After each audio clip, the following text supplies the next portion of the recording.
Yang menarik dari manuver para capres ini adalah ketika menyerang lawan politiknya. Ini rame dan menjadi perbincangan banyak orang. Salah satunya adalah ketika Mas Anies mengkritik soal kebijakan pemerintah mengenai mobil listrik. Mas Anies menilai bahwa program mobil listrik ini bukan solusi untuk mengatasi persoalan polusi udara yang berkaitan dengan lingkungan hidup. Padahal kita tahu ya, dari berbagai kajian yang bisa kita lihat di jejak digital bahwa mobil listrik ini tidak menghasilkan karbon emisi atau pencemaran udara. Bagaimana Mas Anies bisa menyebut bahwa program mobil listrik ini tidak mengatasi persoalan pencemaran udara atau polusi? Ada apa sehingga Mas Anies Baswedan mengkritik soal kebijakan mobil listrik tersebut? Ada lagi satu pernyataan Mas Anies yang ini juga membingungkan seluruh rakyat di Republik ini. Karena Mas Anies membandingkan soal pembangunan infrastruktur jalan di era Pak SBY dan di era Pak Jokowi. Data yang disampaikan oleh Mas Anies itu tidak lengkap, disengaja atau memang tidak tahu. Di era Pak Jokowi, ini ada satu infrastruktur jalan yang tidak disebutkan oleh Mas Anies Baswedan, yaitu pembangunan jalan-jalan desa di hampir setiap wilayah di Indonesia. Bakal calon Presiden Koalisi Perubahan dan Persatuan KPP Anies Baswedan menyebut pembangunan nasional non-jalan tol era kepemimpinan SBY lebih panjang dibandingkan era Presiden Jokowi. Seperti apa faktanya kita akan lihat selengkapnya. Nah, awalnya Anies Baswedan menyebutkan bahwa era Jokowi berhasil membangun jalan tol terpanjang, yaitu 1.569 km dari total jalan tol hingga saat ini sekitar 2.499 km atau 63% dari keseluruhan jalan tol berbayar di Indonesia yang dibangun di masa saat ini. Namun, menurut Anies Baswedan, Jokowi masih kalah dengan SBY dalam hal pembangunan jalan tidak berbayar yang bisa dinikmati seluruh masyarakat Indonesia tanpa ada biaya.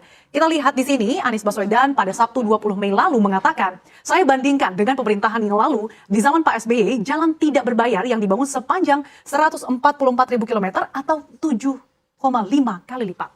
Anies kemudian mengerucutkan perbandingan jalan yang dibangun oleh pemerintahan pusat, yaitu jalan nasional. Selama pemerintahan Jokowi, hanya sekitar 500 km jalan nasional yang terbangun, sedangkan era SBY bisa 20 kali lipat dari pencapaian Jokowi saat ini.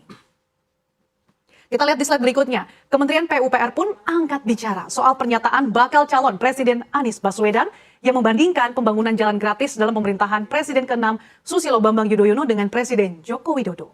Dirjen Bina Marga Kementerian PUPR Hedi Rahadian menilai ada kesalahpahaman Anies Baswedan dalam memahami data Badan Pusat Statistik atau BPS. Hedi menjelaskan pada era Presiden SBY, mengapa jalan nasional menjadi lebih panjang? Hal itu karena adanya penambahan status kewenangan jalan dari jalan provinsi menjadi jalan nasional, tetapi bukan merupakan pembangunan jalan baru. Nah, data antara penambahan jalan nasional karena perubahan status ini dengan hasil pembangunan jalan nasional baru tentu berbeda. Dengan demikian, jika ada penambahan jalan nasional di era SBY, bukan berarti berasal dari hasil pembangunan. Kalaupun ada jumlahnya hanya sedikit, hal ini pun berlaku di era Jokowi. Lalu seperti apa datanya kita akan lihat di slide berikutnya. Seperti diketahui, era pemerintahan SBY dimulai pada 20 Oktober 2004 sampai dengan 20 Oktober tahun 2014. Sementara era Jokowi mulai 20 Oktober 2014 hingga 2024 mendatang. Kita lihat di sini merujuk buku Induk Statistik Pekerjaan Umum tahun 2008, total jalan nasional tidak berbayar pada tahun 2004 yaitu mencapai 34.629 km. Kemudian hingga 2014, tepatnya Desember 2014, total panjang jalan bertambah menjadi 38.570 km. Kemudian, jika dikutip dari buku Informasi Statistik Infrastruktur Pekerjaan Umum tahun 2015, data tersebut juga diperkuat dengan pernyataan yang pernah disampaikan Menteri Pekerjaan Umum Joko Kirmanto bahwa selama kurun waktu 2004 hingga 2014, panjang jalan nasional bertambah dari 34.000 km menjadi 38.000 km. Sementara itu, merujuk buku Informasi Statistik Infrastruktur PUPR tahun 2022, pembangunan jalan nasional tersebut berlanjut sampai dengan akhir tahun 2021, di mana total panjang jalan nasional tidak berbayar bertambah menjadi 46.965 km. Berdasarkan data yang sudah disampaikan sebelumnya ini, dapat diartikan bahwa panjang jalan nasional tidak berbayar selama era pemerintahan SBY bertambah sekitar 3.941 km dari 34.629 km ini menjadi 38.570 km. Sedangkan pada era pemerintahan Presiden Joko Widodo, panjangnya bertambah 8.395 km dari sebelumnya 38.570 km menjadi 46.965 km ini per tahun 2021.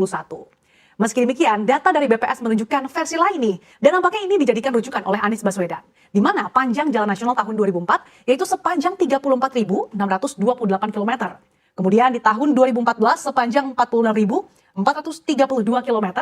Dan kalau kita lihat di sini tahun 2021 47.017 km. Dari data ini dapat disimpulkan panjang jalan nasional selama era kepemimpinan SBY bertambah sekitar 11.804 km.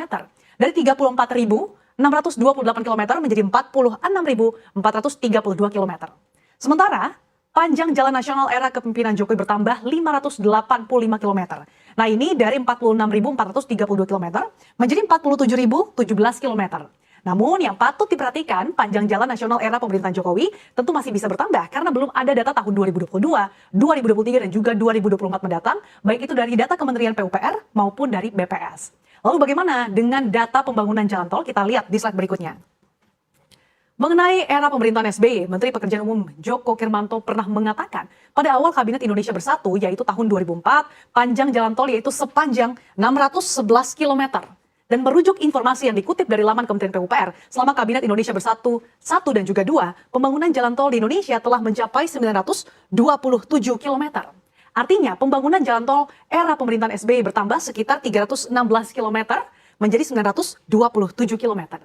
Sementara itu, kalau penambahan jalan tol era pemerintahan Joko Widodo merujuk informasi dari laman Badan Pengatur Jalan Tol atau BPJT per Maret tahun 2023, panjang jalan tol yang beroperasi di tanah air mencapai 2.624 km. Dengan kata lain, panjang jalan tol pada era pemerintahan Jokowi telah bertambah sekitar 1.697 km.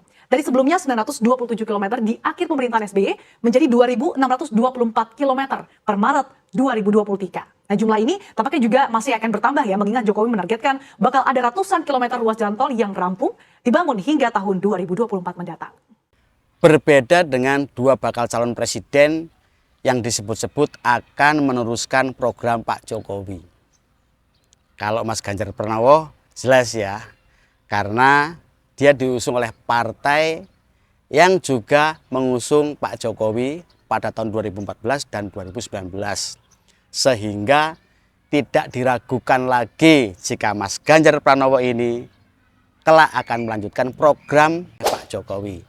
Baik yang sudah berjalan maupun sedang berjalan atau belum terlaksana. Ini akan diteruskan oleh Mas Ganjar Pranowo. Nah, Pak Prabowo Subianto ini juga disebut-sebut akan melanjutkan program Pak Jokowi. Tetapi ada beberapa hal yang membuat halayak nih, masyarakat ini ingin tertawa ketika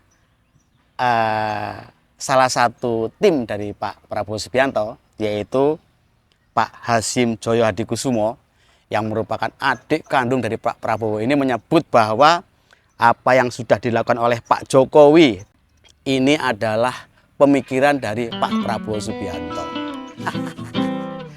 Program Pak Jokowi ini diklaim bahwa itu adalah program dari Pak Prabowo Subianto.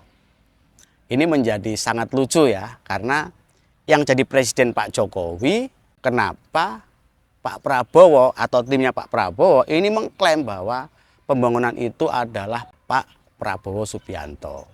Jadi kesimpulannya, apa yang disampaikan oleh Mas Anies Baswedan yang mengkomparasi atau membandingkan pembangunan antara Pak SBY dengan Pak Jokowi atau mengkritik soal kebijakan mobil listrik, dan apa yang disampaikan oleh Pak Hasyim Joyo Hadikusumo yang mengatakan bahwa program Pak Jokowi itu adalah pemikiran Pak Prabowo, ini adalah intrik-intrik atau manuver politik untuk mengambil simpatik dari masyarakat. Masyarakat sekarang tidak butuh janji loh ya. Masyarakat sekarang ini butuh bukti. Kalau sekedar janji, ketika kita ingin mendapatkan seorang perempuan, itu juga penuh janji ya.